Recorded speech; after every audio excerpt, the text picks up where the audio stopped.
Hey friends, Lainey here. Just kidding. It's Brett, Lainey's husband. She's lost her voice, so she can't introduce this very cool episode. But a bunch of spooky pods got together to bring you some scary and spooky Christmas stories. Stories that are sure to have you bundling up close near the fire and questioning if you really just saw what you think you saw. Okay, ready to get spooked? This is Dos Pequeños, a funnier look at the paranormal in New Mexico, the world, and beyond. I'm your co-ghost, Alex. And I'm Eric. We are super excited to bring you a very special Christmas Eve episode with a few of our favorite friends. Ooh. Spooky friends. That's right. Other spooky pods. We are all going to be sharing some ghost stories to kick off our tradition of talking about spooky shit for Christmas Eve. Ghost tales galore. It is a very spooky Christmas. This is a very spooky Christmas. And actually, we are super excited to kick this off. We've got a spooky Christmas story for you, and then you're going to hear from a few of our other friends. All of the links to their shows are going to be in the show notes below, so if you hear something you like, don't be afraid to go over to their show. Give them a follow, give them a like, give them a 4-star review. Help support your local indie podcast, but we are super excited to be joined by all of these amazing shows. It is Christmas. Okay, so we are going to start off here. I'm going to take you through the first part of this story. It is called Dark Christmas by Jeanette Winterson. We had borrowed the house from a friend none of us seemed to know. High Fallen House stood on an eminence overlooking the sea. It was a square Victorian gentleman's residence. The large bay windows looked down through the pines towards the shore. 6 stone steps led the visitor up the double front door where a Gothic bell pull released a loud, mournful clang deep in the distances of the house. Laurel lined the drive. The stable block was disused. The walled garden had been locked up in 1914 when the gardeners went to war. Only one had returned. I had been warned that the high brick wall enclosing the garden was unsafe. As I passed it slowly in the car, I saw a faded notice falling off the paint-peeled door. Do not enter. Don't you do it. How dare you? I was the first to arrive. My friends were following by train and I was to collect them the next day and then we would settle down to Christmas. I had driven from Bristol and I was tired. There was a Christmas tree roped on the top of my 4x4 and a truckload of provisions. We were not near any town, but the housekeeper had left stacked wood to build a fire and I had brought a shepherd's pie and a bottle of Rioja from my first night. What is Bottle Rioja? It's a red wine. Oh. I think it's a Spanish wine. Okay. The kitchen was cheerful enough once I had got the fire going and the radio playing while I unpacked our festive supplies. I checked my phone. No signal. Still, I knew the time of the train tomorrow, and it was a relief to feel that the world had gone away. I put my food in the oven to heat up, poured a glass of wine, and went upstairs to find myself a bedroom. The first landing had 3 bedrooms leading off it. Each had a moth-eaten rug, a metal bed, and a mahogany chest of drawers. At the far end of the landing was a second set of stairs up to the attic floor. I am not romantic about maids' rooms or nurseries, and there was something about that second set of stairs that made me hesitate. The landing was bright in the sudden way of late sun on a winter's afternoon, yet the light ended abruptly at the foot of the stairs as though it couldn't go any further. I didn't want to be near this set of stairs, so I chose the room at the front of the house. As I went to bring up my bag, the house bell started to ring, its jerky metallic hammer sounding somewhere in the guts of the house. I was surprised but not alarmed. I expected the housekeeper. I opened the door. There was no one there. I went down the steps and looked around. I admit I was frightened. The night was clear and soundless. There was no car in the distance, no footsteps walking away. Determined to conquer my fear, I walked round a little. Then, turning back to the house, I saw it. The bell wire ran along the side of the house under a sheltering gutter. Perhaps 30 or 40 bats were dangling upside down on the vibrating wire. The same number swooped and swerved in a dark mass. Obviously, their movement on the wire had set off the bell. I like bats. Clever bats. I ate, I drank. I wondered why love is so hard and life is so short. I went to bed. The room was warmer now and I was ready to sleep. The sound of the sea ebbed into the flow of my dreams. I woke from a dead sleep in the dead darkness to hear what? What can I hear? Jingle bells? It sounded like a ball bearing or a marble rolling on the bare floor above my head. It rolled hard on hard, then hit the wall. Then it rolled again in the other direction. This might not have mattered except that the other direction was upwards. Things can come loose and roll downwards, but they cannot come loose and roll up unless someone... That thought was so unwelcome that I dismissed it along with the law of gravity. Whatever was rolling over my head must be a natural dislodging. The house was drafty and unused. The attics were under the eaves where any kind of weather might get in. Weather or an animal. Remember the bats? Mm-hmm. I pulled the covers up to my eyebrows and pretended not to listen. There it was again. Hard on hit, on pause, on roll. I waited for sleep, waiting for daylight. We are lucky, even the worst of us, because daylight comes. It was a brooding day that 21st of December, the shortest day of the year. Coffee, coat on, car keys. Shouldn't I just check the attic? The second set of stairs was narrow, a servant's staircase. It led to a lath and plaster corridor, barely a shoulder width wide. I started coughing. Breathing was difficult. Damp had dropped from the plaster in thick, crumbling heaps on the floorboards, as below there were 3 doors. 2 were closed. The door to my room, above my room, was ajar. I made myself go forward. The room was under the eaves as I had guessed. The floor was rough. There was no bed, only a washstand and a clothes rail. What surprised me was the nativity scene in the corner. Standing about 2 feet tall, it was more like a doll's house than a Christmas decoration. Inside the open-fronted stable stood the animals, the shepherds, the crib, and Joseph. Above the roof, a bit of wire, was a battered star. It was old, handmade in a workmanlike but not craftsmanlike sort of way. The painted wood now rubbed and faded like pigments of time. I thought I would carry it downstairs and put it by our Christmas tree. It must have been made for the children when there were children here. I stuffed my pockets with the figures and animals and left quickly, leaving the door open. I had to set off for the station. Stephen and Susie could help me with the rest later. As soon as I was out of the house, my lungs felt clear again. It must be the plaster dust. The drive to the station was along the coast road, lonely and unyielding. The road turned in a series of blind bends and tight corners. I met no one, and I saw no one. Gulls circled over the sea. The station itself was a simple shelter on a long single track. There were no information boards. I checked my phone. No signal. At last, the train appeared distantly down the track. I was excited. Memories of visiting my father as a child when he was stationed at his RAF base give me a rush of pleasure whenever I travel by train or come to meet one. The train slowed and halted. The guard stood down for a moment. I watched the doors. It wasn't a big train. This branch line train, but none of the doors opened. I waved at the guard, who came over. I am meeting my friends. He shook his head. Train's empty. Next stop is the end of the line. I was confused. Had they got off at the earlier stop? I described them. The guard shook his head again. I noticed strangers. They would have boarded at Carlisle. Asked me where to get off. Always do. Is there another train before tomorrow? One a day and that's your lot. And more than anybody needs in a place like this. Where are you staying? High Fallen House. Do you know it? Oh, aye. We all know it.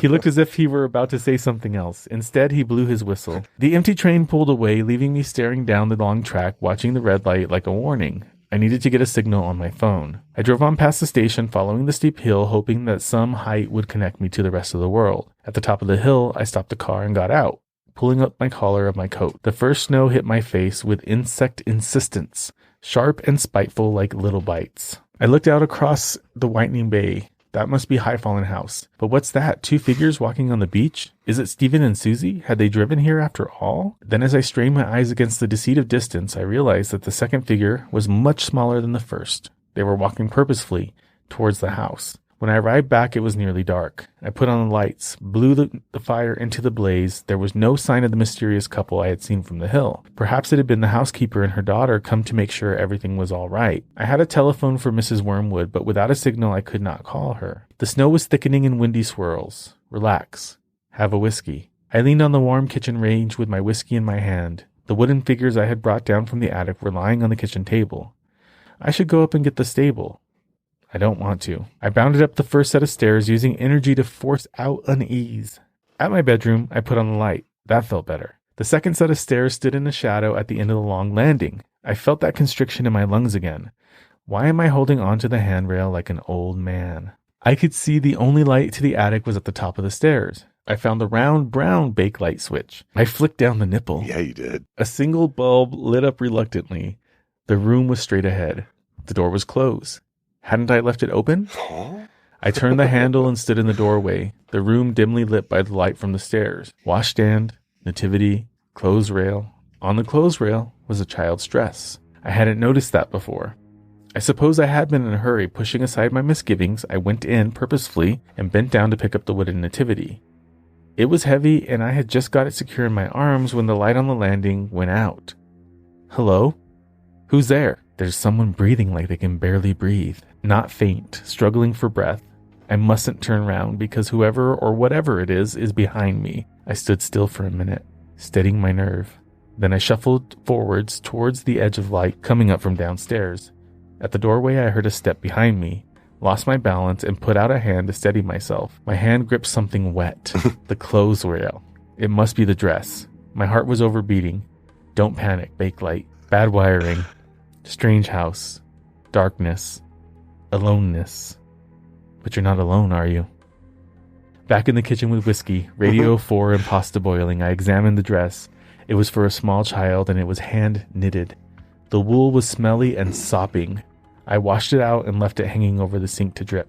I guess there must be a hole in the roof and the dress has been soaking up the rain for a long time. I ate my supper, tried to read, told myself it had been nothing at all. It was only 8 p.m.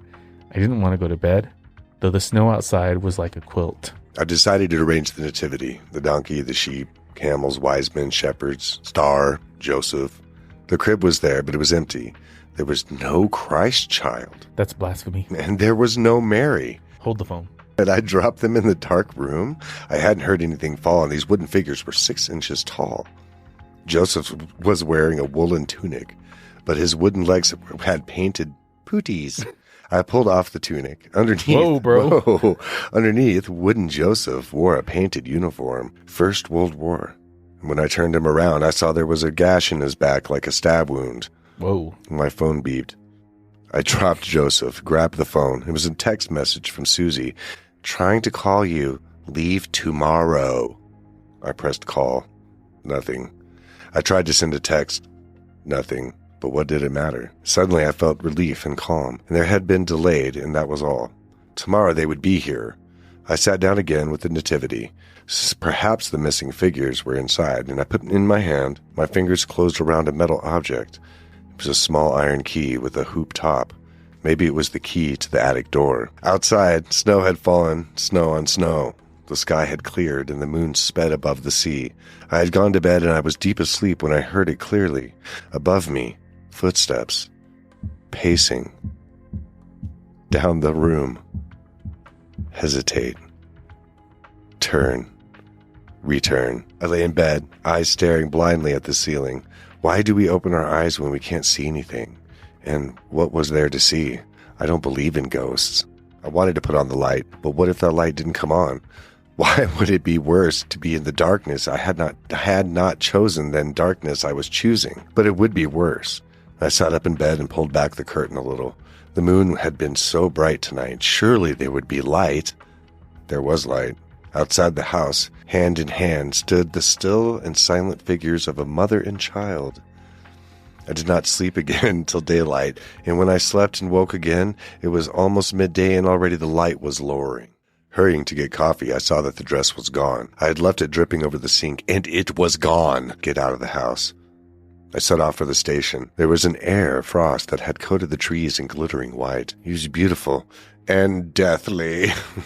The world held in ice. On the roads there was no car tracks, no noise but the roar and the drop of the sea. I moved slowly and saw no one. In the white, unmoving landscape, I wondered if there was anyone else left alive. At the station, I waited. I waited some time past the time until the train whistled on the track. The train stopped. The guard got down and saw me, and he shook his head. There's no one, he said. No one at all. I thought I would cry. I took out my mute phone, and I flashed up the message, trying to call you, leave tomorrow. The guard looked at it. Happen it's you who should be leaving, he said. There's no more trains past Carlisle till the 27th. Tomorrow was the last, and that's been canceled. Weather. I wrote down the number and gave it to the guard. Will you phone my friends and tell them that I am on my way home? On the slow journey back to High Fallen House, I filled my mind with my departure. It would be slow and dangerous to travel at night, but I could not consider another night alone, or not alone. All I had to do was manage 40 miles to Inchbarn. There was a pub and guest house in remote but normal life. The text messages kept playing in my head. Had it really meant that I should leave? And why? Because Susie and Stephen couldn't come? Weather? Illness? It's all a guessing game. The fact is, I have to go. The house seemed subdued when I returned. I left the lights on and went straight upstairs to pack my bag. At once, I saw that the light in the attic was on. I paused, breathed, Of course it's on. I never switched it off, dummy. That proves it's wiring fault. I must tell the housekeeper. My bag packed, I threw the food into the box and put everything back into the car. I had the whiskey in the front because whiskey, a blanket I stole from the bed, and I made a hot water bottle just in case. It was only 5 o'clock. At worst, I'd be an inch barn by 9 p.m. I got in the car and turned the key. The radio came on for a second, died, and then the ignition clicked and clicked. I knew that the battery was flat. 2 hours ago at the station, the car had started first time. Even if I had let the lights on, but I hadn't let the lights on. A cold panic hit me, so I took a swig of whiskey. I couldn't sleep in the car all night. I would die, and I don't want to die. Back in the house, I wondered what I was going to do all night. I must not fall asleep. I had noticed some old books and volumes when I had explored downstairs yesterday, assorted dusty adventure stories and tales of empire, and as I sorted through them, I came across a faded velvet photograph album, and in the cold, deserted sitting room, I began to discover the past. High Fallen House, 1910. The women in long skirts with miraculous waists, the men in shooting tweeds, the stable boys in waistcoats, the gardening boys wearing flat caps, the maids in starched aprons, and here they are again in their Sunday best, a wedding photograph, Joseph and Mary Locke. 1912. He was a gardener. She was a maid. And in the back of the album, loose and unsorted, were further photographs and newspaper cuttings. 1914. The men in uniform. There was Joseph. I took the album back into the kitchen and put it next to my wooden soldier. I had on my coat and scarf. I propped myself up in 2 chairs by the wood-fired range and dozed and waited and waited and dozed. It was perhaps 2 o'clock when I heard a child crying. Not a child who had scraped his knee or lost toy, but an abandoned child. A child whose own voice in his last hold on life. A child who cries and knows that no one will come. The sound was not above me. It was above me. I knew where it was coming from. I put my hands over my ears and my head between my knees, and I could not shut out the sound. A locked-up child, a hungry child, a child who was cold and wet and frightened. Twice I got up and went to the door. Twice I sat down again. The crying stopped. Silence. Dreadful silence. I raised my head. Footsteps were coming down the stairs, not one foot in front of the other, but one foot dragging slightly, and then the other joining it. Steadying. Stepping again. And at the bottom of the stairs, the footsteps paused. Then they did what I knew they would do with all the terror in my body. The footsteps came towards the kitchen door. And whatever was out there was standing 12 feet on the other side of the door. I stood behind the table and picked up a knife because you can't kill a ghost, bitch. Yeah. Well, I mean, I guess I would probably. Yeah, you gotta get what you got. Instinct, fight or flight. Mm-hmm. The door swung open with a violent force that rammed the brass doorknob into the plaster of the wall. Wind and snow blew into the kitchen, whirling up the photographs and cuttings on the table. I saw that the front door itself was wide open, the entrance hall like a wind tunnel. Holding the knife, I went forward into the hall to shut the door. The pendant metal lantern that hung from the ceiling was swinging wildly on its long chain. A sudden gust lurched it forward like a child's swing pushed too high. It fell back at force against the large semicircular fanlight over the front door. The fanlight shattered and fell around my shoulders in shards of sharp rain. Flicker. Buzz. Darkness.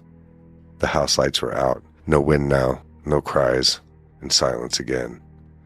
Glass hit into the snow-lit hall, and I walked out to the front door and into the night. At the drive, I turned left and saw them, the mother and child. The child was wearing the woolen dress, and she had no shoes, and she held up her arms piteously to her mother, who had stood like a stone. I ran forward, and I grabbed the child in my arms. There was no child. I had fallen face down in the snow. Help me. That's not my voice. I'm on my feet again. The mother is ahead of me, and I follow her. She's going towards the walled garden. She seems to pass through the door, leaving me on the other side. Do not enter. I tried the rusty hoop handle, and it broke off, taking a piece of the door with it. I kicked the door open, and it fell off its hinges. The ruined and abandoned garden lay before me, a walled garden of 1 acre used to feed 20 people. But that was a long time ago. There were footprints in the snow. I followed them. They led me to the bothy, its roof patched with corrugated iron, and there was no door, but the inside seemed dry and sound, and there was a tear-off calendar still on the wall, 22nd of December, 1916. I put my hand in my pocket and I realized that the key from the nativity was there. And at the same time, I heard a chair scrape on the floor in the room beyond. And I had no fear anymore. As the body first shivers and then numbs with cold, my feelings were frozen. I was moving through the shadows as one who dreams. In the room beyond, there was a low fire lit in a tiny tin fireplace. On either side, there was a fire, sat a mother and child. The child was absorbed playing with a marble. Her bare feet were blue, but she did not seem to feel the cold any more than I did. Are we dead then? The woman with the shawl over her head looked at me with deep, expressionless eyes. I recognized her. It was Mary Locke. She nodded at me. For at not me, at some other me in some other time, I do not know. Her gaze went to the tall cupboard. I knew that my key fitted the cupboard, and this I must open it, and I did so. And a dusty uniform fell out, crumbling like a puppet. The uniform was not quite empty of its occupant. The back of the faded wool jacket had a long slash where the lungs would have been. I looked at the knife in my hand. Open the door. Are you in there? Open the door. I woke to blinding light. Where am I? Something's rocking. It's the car. I'm in my car. A heavy glove was brushing off the snow, and I sat up, found my keys, and pressed the unlock button. It was morning. Outside was the guard from the train and the woman who announced herself as Miss Wormwood. Fine mess you've made here, she said. We went into the kitchen, and I was shivering so much that Miss Wormwood relented and began to make coffee. Alfie fetched me, she said, after he spoke to your friends. There's a body, I said, in the walled garden. Is that where it is? said Miss Wormwood. At Christmas 1914, Jonas Locke had gone to war, and before he had left for Flanders, he had made a nativity scene for his little girl. Spookily-ookily. When he came back in 1916, he had been gassed. They heard him, climbing the stairs, gasping for breath through froth-corrupted lungs. His mind had gone, they said. And at night in the attic where he slept with his wife and child, he leaned vacantly against the wall, rolling the child's marbles up and down and up, pacing and pacing. One night just before Christmas, he strangled his wife and daughter. He left them for dead in the bed and went out, but his wife was not dead. She followed him, and in the morning they found her sitting by the nativity, her dress dark with blood, his finger marks livid on her throat. She was singing a lullaby and pointed the knife into her back of the wooden figure. Joseph was never found. Are you going to call the police? I said. What for? Said Miss Wormwood. Let the dead bury the dead. Alfie the guard went out to see my car. It started first time. The exhaust blew in the white air. I left them clearing up and was about to set off when I remembered I had left my radio in the kitchen. I went back inside. The kitchen was empty. I could hear the two of them up in the attic, and I picked up the radio. The nativity was on the table as I had left it, but it wasn't as I had left it. Joseph was there, and the animals and the shepherds and the worn-out star, and in the center was the crib. Next to the crib were the wooden figures of a mother and child. Hope you enjoyed that little story. Now we got more coming for you. This is Lainey from It's Haunted, What Now? Hey friends, Lainey here, host of the podcast It's Haunted, What Now? And True Crime Cases with Lainey. We want to wish you a very happy holiday season, and we hope you enjoy these spooky tales. Our next story comes from I Hate Pinewood. They've also got a childhood story to share, but this time, we're cranking things up to the next level with a twist ending that will have you laying awake tonight for sure.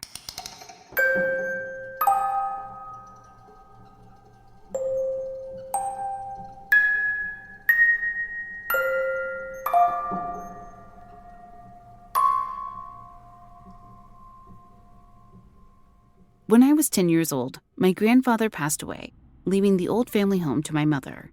It was an old Victorian house that has been in our family for over 100 years. Behind the house was a plot of land that was mostly a forest full of trees.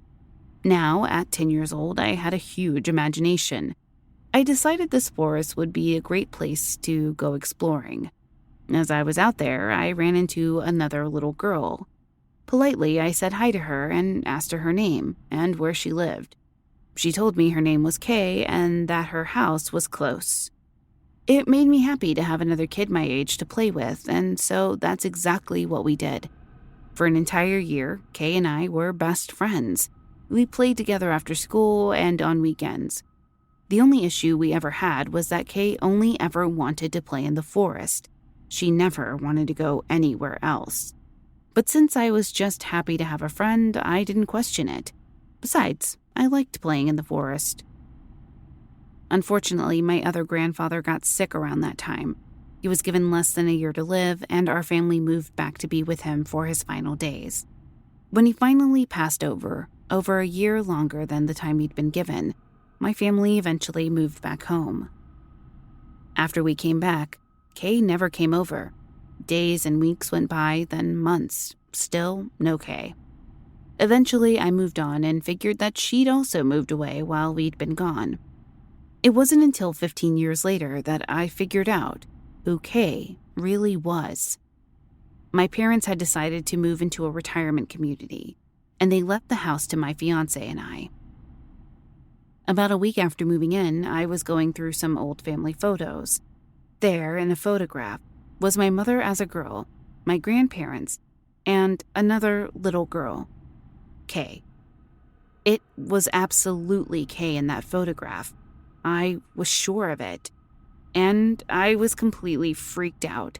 I took the photo to my mother, demanding an explanation, but not telling her that the girl in the photo looked identical to my childhood best friend. My mother sighed and told me that she'd never wanted me to know, that our family had a bit of a dark past. She told me that the little girl in the photo was Catherine, my mother's sister who went missing when she was 10. No sign of her had ever been found, even 40 years later. Lore within our family said that they suspected another family member, who later completed suicide, was the one at fault for Catherine's disappearance. This messed me up for a long time. I tried my best, though, to move on. Unfortunately, wildfires would eventually destroy most of the forested area in our backyard, a while after I'd spoken to my mother about the photograph. Thankfully, our house had minimum damages, but the forest was burned beyond repair. We decided to clear out the land, and made a terrifying discovery. While digging up one of the tree trunks, one of the construction workers found bones, human bones. We called the police, and an investigation was opened. It was determined that the remains belonged to Catherine. She had died, apparently not long after she'd gone missing.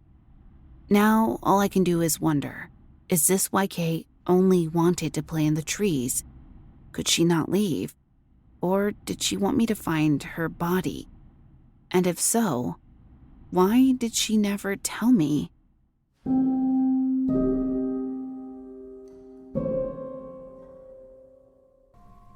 The week before Christmas, after my grandpa died, I stayed the night with my grandma after we'd gone Christmas shopping. My grandma was still taking my grandpa's passing hard, and I'd been trying to help cheer her up. We'd just gone out to do more shopping for wrapping materials and to McDonald's to grab some takeout for lunch. When we got home, we ate and watched Christmas movies until my mom was due to come and pick me up. I guess all that shopping wore her out because halfway through the movie, my grandma fell asleep. Sitting there with her, I started to think about my grandpa. We'd been really close, and his passing had hit me hard, but I was trying to be strong when I was around my grandma. I missed him a lot, and I actually didn't want to stay over at my grandma's as much as I used to. Being there brought up all these memories of Grandpa and just made me miss him more. I never even went into his bedroom anymore because it made me too sad. While my grandma slept, I tried to pay attention to the movie, but all I could think of was my grandpa and all the fun things we'd usually do for Christmas and how I just wanted to see him again. Suddenly, the room started to feel cold. At first, I thought it was just a draft, but everything started to feel heavy and very quiet. The clock stopped ticking, and there were no car noises from outside.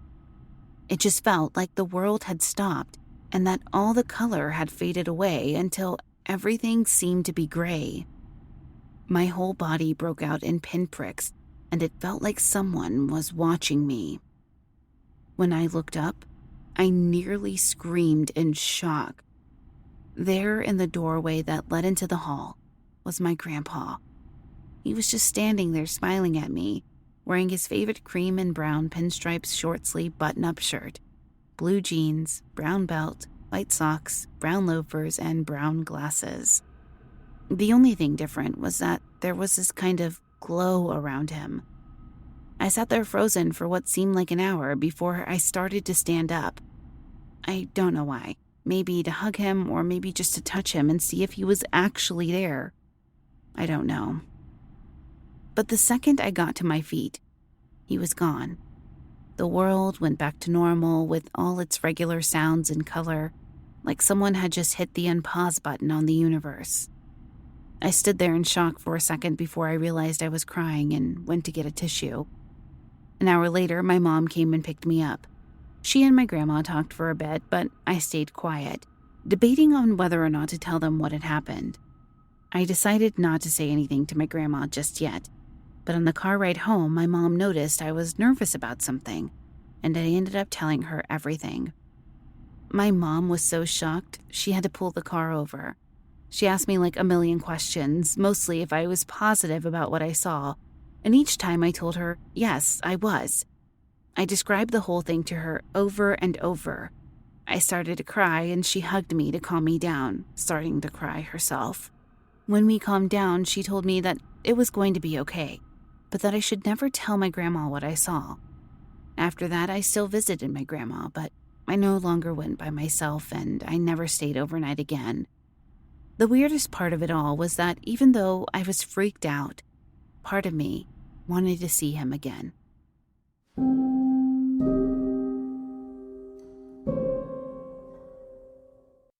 And now you're going to hear from our friends at Spooky Tales.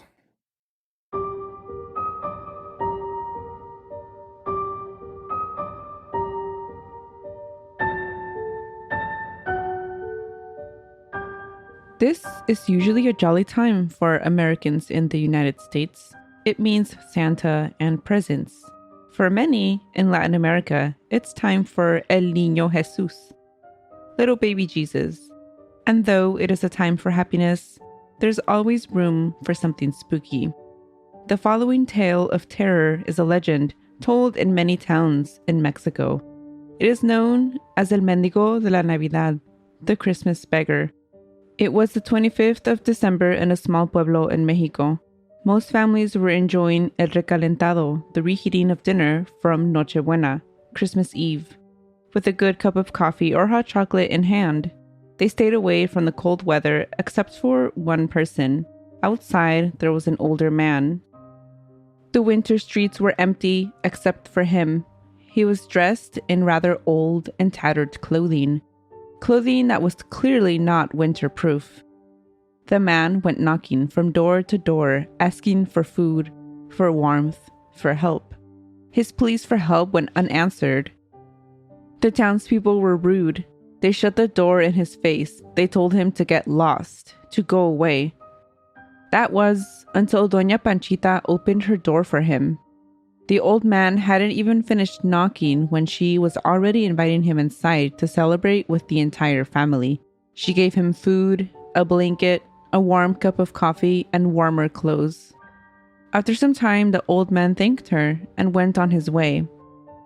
Everything was fine until the moment the elderly man set foot outside of El Pueblo, the small town. It was then that a giant red X appeared on the doors of every single person that had ignored his pleas for help. Soon, the red X turned into fire, and every house that had been marked with an X was engulfed in flames. The old man turned around and walked back into town. As he walked, he laughed and laughed and laughed until horns grew from his head. The townspeople stared in horror and screamed as they watched the old man, the same old man that they had ignored, turn into the devil himself.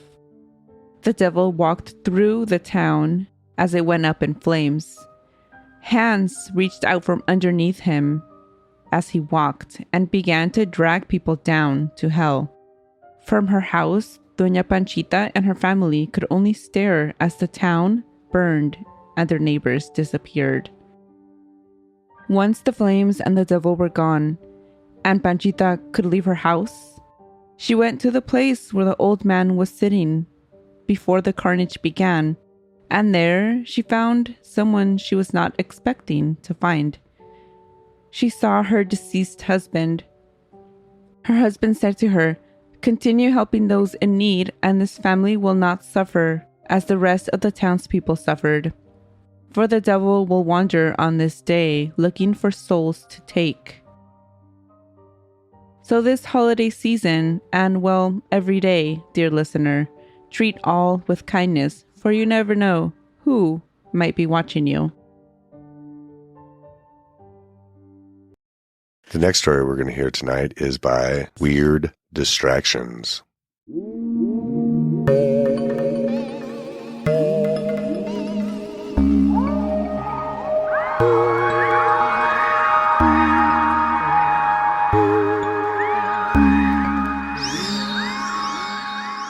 Hey everyone, it's Alex here from Weird Distractions Podcast, and I am excited to bring you a little bit of a haunted holiday story.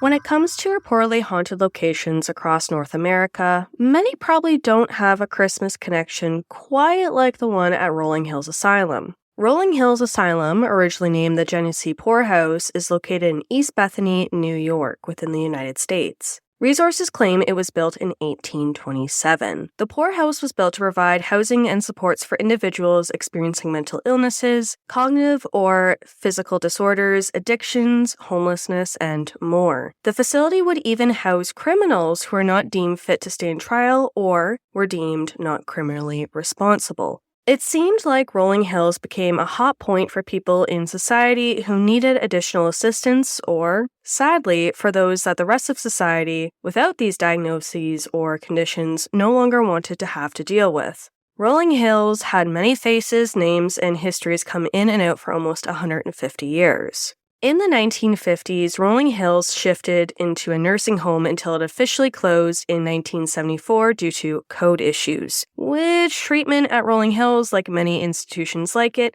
has always been under scrutiny. Lack of resources, funding, staffing, and proper human care education were huge factors which led to the mistreatment of folks residing at Rolling Hills. Supposedly, there have been over 17,000 deaths within Rolling Hills, but this has been questioned as documentation by previous owners has always been spotty. Because of its long-standing history and alleged accounts of what happened behind closed doors, many believe that Rolling Hills is haunted. In fact, many claim it is one of the most haunted places in the United States. Which brings me to discuss the little creepy jingle I wanted to share with you all today. Within Rolling Hills lies the Christmas room. Specifically located in the basement, this room was once decorated for the children in order to celebrate the Christmas holidays, and the decorations have seemingly stuck for many, many seasons. But this room appears to bring more fear than cheer. It is said that now toys left within the room allegedly move by themselves without any explanation behind it. For example, there is a rocking horse in this room that reportedly rocks on its own. Cold spots have also been reportedly felt, and there is also a sense of being watched within the Christmas room. When Shane and Ryan from the hit YouTube series BuzzFeed Unsolved went to investigate Rolling Hills, they decided to put a trigger object in the room to test the paranormal activity. They brought a black and white plush toy dog, which was equipped to measure static energy around it. How it works is that the closer you get to it, its nose lights up and makes a noise. When Ryan and Shane left the room, there was a video recording of the dog toy with its nose lighting up a couple of times, kind of in short blips, even though there was no one in the room and no one seen physically touching the dog. In looking for experiences within this room documented online, I came across an experience taken from the Rolling Hills Asylum website that I wanted to share. It's from May 22nd, 2010, written by Kurt Philpak, and it reads, 3 years ago, myself and my two friends, Bobby and Tommy, were in the Christmas room doing EVPs, and upon review, we came across this EVP, which I believe says, "Kill them." On May 22nd, 2010, I was in the Christmas room in the basement where I was using my K2 meter and digital recorder, just asking random questions. I was getting some answers such as bangs and little noises here and there, but what I caught on my digital recorder is unexplainable. This really sounds like a small male child repeating what I had just said, and I was the only male in this room, let alone in the whole basement area. You'll hear me say, "Oh, thank you," because after asking for noise, we got a response with a noise. Then you will hear a small child. This is extremely clear, but headphones always help. A room once made to provide cheer to those in need seemingly now has a dark twist to it. But is it really haunted? Or is it maybe the holiday spirit bringing the Christmas joy to life? I'll let you be the judge, listener. In the meantime, if you need a distraction, I got you. Happy holidays. Today's feature wouldn't be made possible without the following resources: the Grave Talks podcast, the Rolling Hills Asylum website, the YouTube video by BuzzFeed Unsolved titled The Shadowy Spirits of Rolling Hills Asylum, the World's Most Haunted Hospitals book by Richard Estep, the Weird New Jersey website, the Ghost Adventures episode Season 4, Episode 2, Haunted History Trail of New York State website, and finally, NYC Ghost website.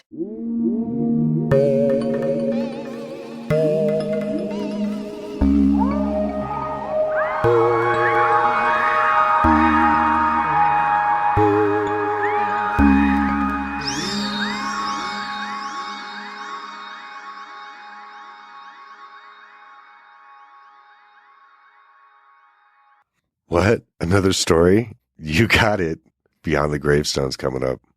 Hi, I'm Sydney from Beyond the Gravestone, and this is my personal ghost story. So this was earlier this year. I was doing some volunteer work at this place called Heritage Square Museum. The museum is a indoor-outdoor museum, and they rescue old homes from around the area. Me and the executive director went into this old Victorian home, the Hill House, and we were doing some paranormal investigating. At first, we didn't get that much information, and then we went into the kitchen. And Corey was like, "I'm not going to tell you anything about this." And I was like, okay.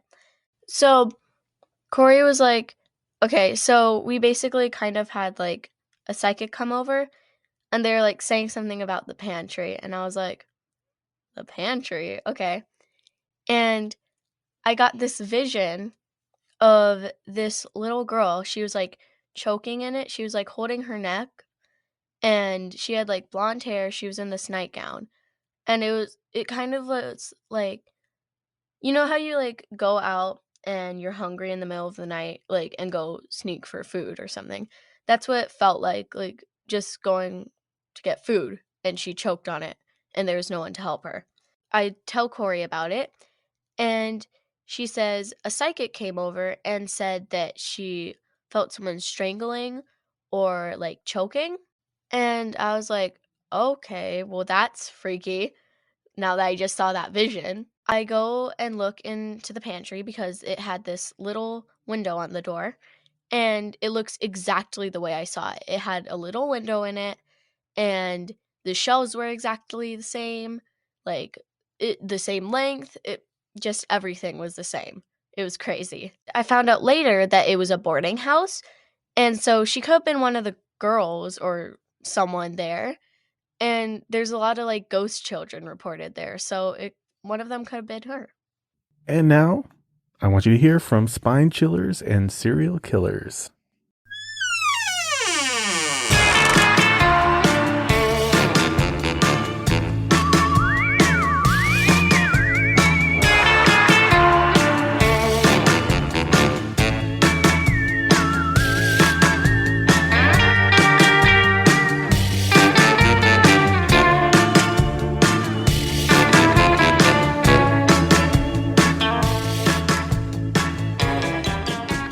Hi, and welcome to Spine Chillers and Serial Killers. We are a weekly comedy, true crime, paranormal podcast. Not three words you tend to put together, but somehow we did it. I'm Emma. I'm Becky. And I'm Tash. Hello. Hello. Usually we do 2 stories per episode, one paranormal and one true crime. But for this Christmas collaboration with our fellow spooky podcasters, we're just going to stick with the paranormal side. Because who doesn't love a ghost story at Christmas? Charles Dickens certainly did. That he did. So get cozy and enjoy the story of Flight 401. 'Twas the night before Christmas. Was it though? No, that's not how this starts, although it would be more joyful to start the story. Was no creature stirring, not even a mouse? Not even a mouse. Sadly, our story starts with a plane crash. Oh. Joyous. In December 1972, Eastern Airlines Flight 401 crashed into the Florida Everglades. The crew had not realised that the autopilot wasn't working and they began to decline and eventually crashed.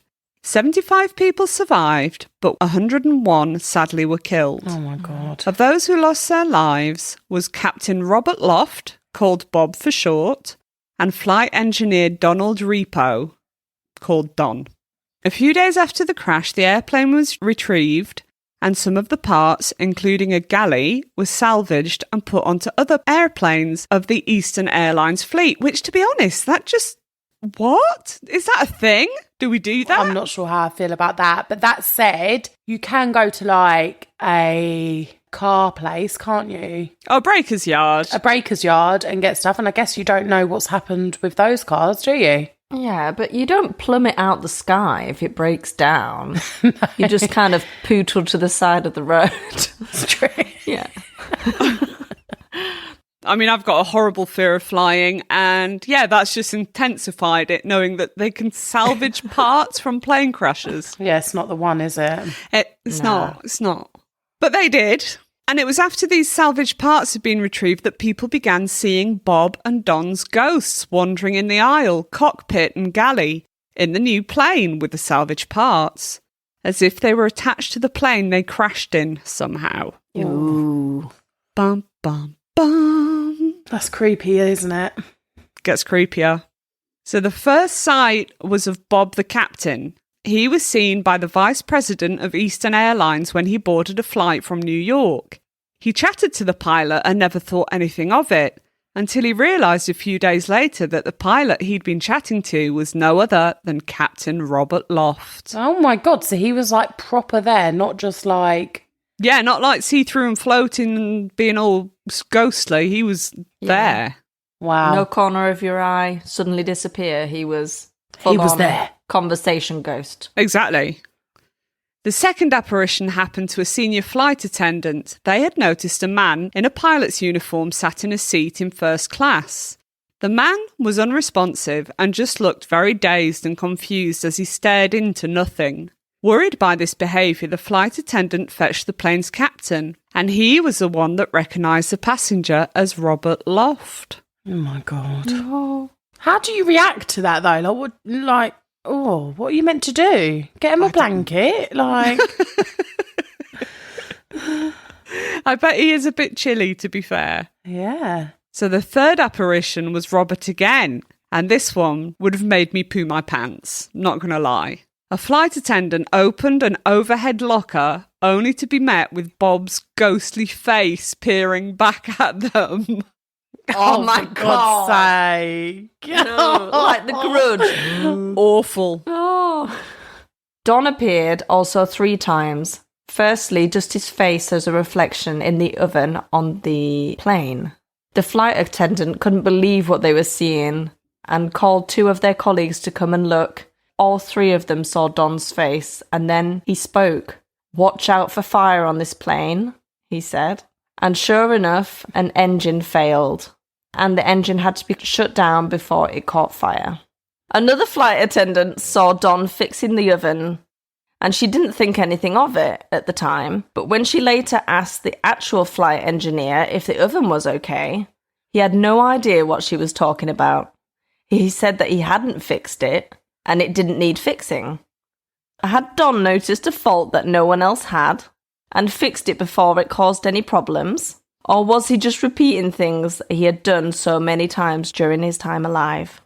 What do you think? I mean, he loves an oven, doesn't he? He's obsessed with that oven. Don, the oven guy. One day, as the crew were together discussing engineering, to their surprise, and I'm sure terror, Don appeared and told them that the plane had a faulty electrical circuit, and then he vanished.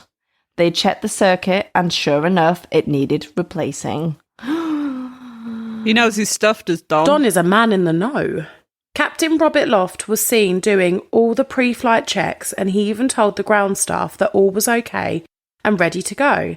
They were confused, as the pilot hadn't yet boarded, When he learned that people had seen the pilot fitting Bob's description in the cockpit, he was so freaked out that he cancelled the flight. Another captain was preparing for his flight when he heard loud bangs from the floor below. When he opened the trapdoor, he saw Don, who then promptly vanished. Intrigued, the pilot went for a better look, and he found a serious problem that would have no doubt caused the plane to crash. What are all these frigging problems? It's this flight. Don't fly with this airline.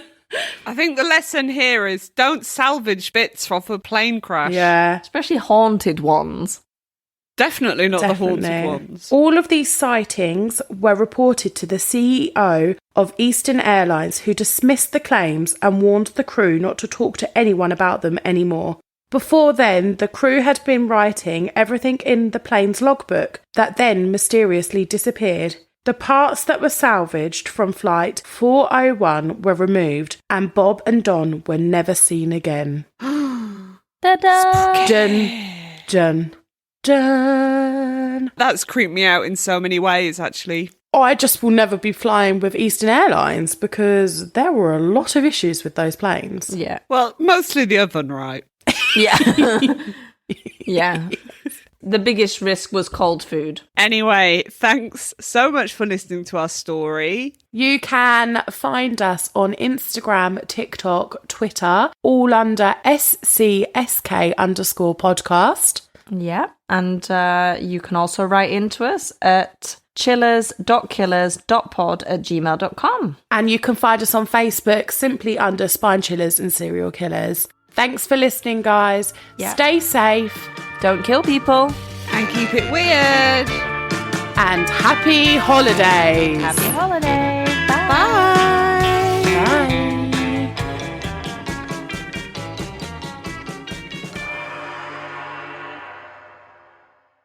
Thank you so much for listening to our very spooky Christmas special. We hope to make this an annual tradition. So if you are another podcaster that talks about spooky stuff and you want to do this next year, let us know. Contact us. Contact us. If you enjoyed the show, make sure that you go and listen to all the other shows that are on here. Give them a like, give them a follow. You know what to do. Happy holidays. Happy holidays. Happy Spookmas. Stay spooky. Peace.